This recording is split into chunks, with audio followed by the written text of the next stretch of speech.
Guys, আসসালামু আলাইকুম। সবাই ভালো আছেন আশা করি। আমি আছি মোটামুটি। তো 2 দিন ধরে এগুলা কি শুরু হচ্ছে বাংলাদেশে, আসলে আমাদের গরিব দুঃখীর পেটে লাথি।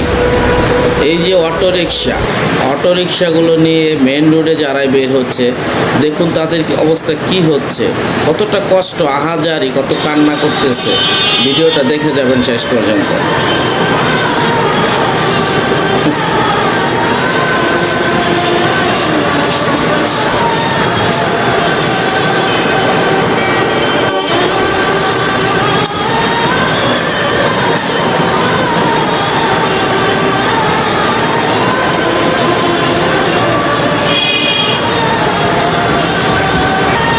তো দেখলেন তো ভিডিওটা সবাই, আল্লাহ জানে কি হবে। গরিবের পেটে শুধু লাথি, মানে গরিবরাই যত দোষ।